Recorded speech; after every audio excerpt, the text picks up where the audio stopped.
चला आज एका खूप महत्वाच्या विषयावर बोलूया. पाणी. आपण रोज पितो, वापरतो, पण कधी खोलवर विचार केलाय की हे पाणी आपल्या अस्तित्वासाठी किती महत्वाचं आहे? चला तर मग आज आपण पाण्याच्या याच अद्भुत दुनियेत जरा डोकावून पाहूया. ही म्हण तर आपण लहानपणापासून ऐकत आलोय आणि ती 100% खरी आहे.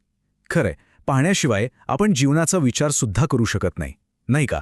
आणि ह्याच एका वाक्यात आपल्या आजच्या संपूर्ण चर्चेचं सार दडलेलं आहे. 71%. एवढा मोठा आकडा. हा आकडा काय आहे माहितीये? आपल्या पृथ्वीचा तब्बल 71% भाग पाण्याने व्यापलेला आहे.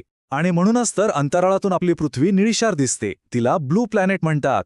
आता यामागचं विज्ञान तसं अगदी सोपं आहे. आपण शाळेत शिकलोय नाही का?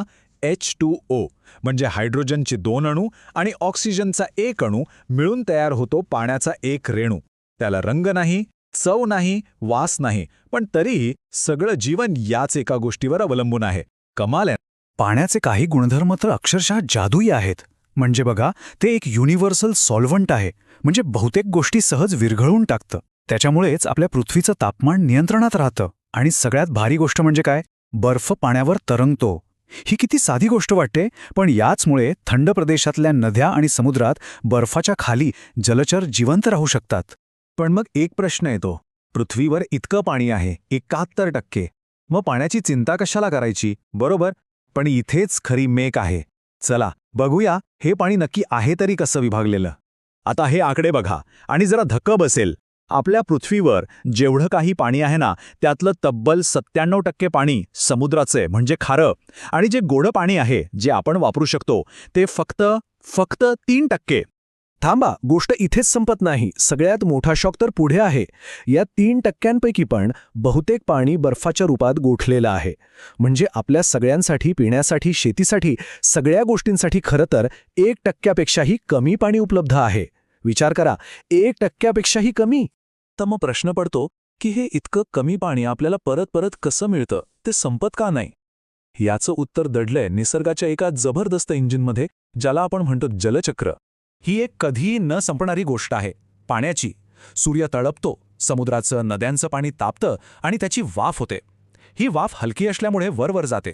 वर गेल्यावर ती थंड होते आणि मग तिचे बनतात ढग. आणि मग योग्य वेळ आली की हेच ढग पावसाच्या रूपात बरसतात. हे पाणी पुन्हा आपल्या नद्या, तलाव आणि जमिनीत जमा होतं. आणि हे चक्र हजारो वर्षांपासून असंच अव्याहतपणे सुरू आहे. आणि म्हणूनच पृथ्वीवर जीवन टिकून आहे.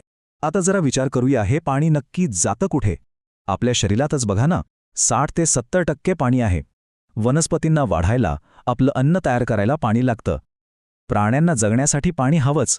आपली शेती तर पूर्णपणे पाण्यावर अवलंबून आहे.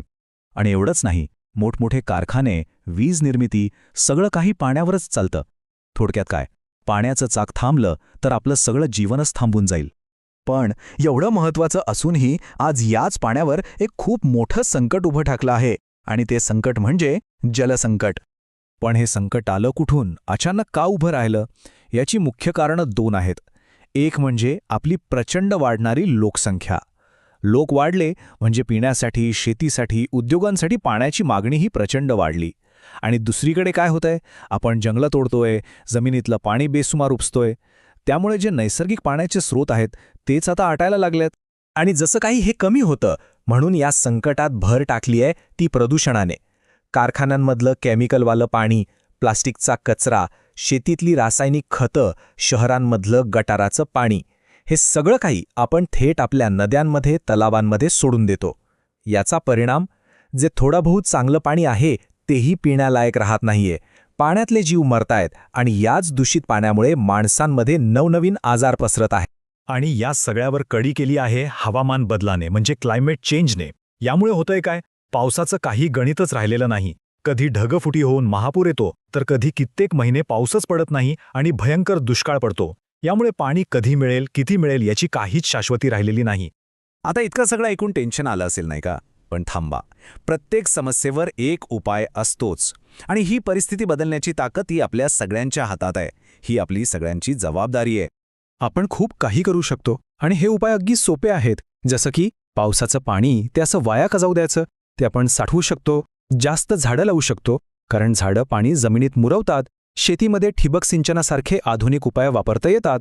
आणि सगळ्यात महत्त्वाचं, आपल्या रोजच्या सवयी जसं की गरज नसताना नळ बंद ठेवणं. या छोट्या गोष्टी खूप मोठा फरक घडवू शकतात. एवढंच नाही, जे सांडपाणी आहे त्यावर प्रक्रिया करून ते शेतीसाठी किंवा कारखान्यांमध्ये पुन्हा वापरता येतं.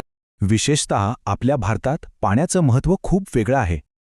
गंगा, गोदावरी, कृष्णा हे आपल्यासाठी फक्त नद्या नाहीत, ते आपल्या आया आहेत, आपल्या संस्कृतीचा आत्मा आहेत. आपण त्यांना पवित्र मानतो, त्यांची पूजा करतो, ते आपल्या जीवनवाहिनी आहेत. पण मग एक मोठा प्रश्न आपल्यासमोर उभा आहे. एकीकडे लोकसंख्या वाढती आहे, उद्योग वाढत आहेत. ह्या सगळ्या स्पर्धेत आपण आपल्या येणाऱ्या पिढ्यांसाठी पाणी कसं वाचवून ठेवणार, त्यांचं भविष्य कसं सुरक्षित करणार, या प्रश्नावर आपण सगळ्यांनी मिळून विचार करायलाच हवं. शेवटी एकच गोष्ट लक्षात ठेवायची आहे. पाण्याची प्रत्येक थेंब मोलाचा आहे आणि हा प्रत्येक थेंब जपला तरच आपलं आणि आपल्या पुढच्या पिढ्यांचं भविष्य सुरक्षित राहणार आहे. चला तर मग आजपासूनच पाण्याची खरी किंमत ओळखूया आणि त्याचं संरक्षण करण्याचा निश्चय करूया.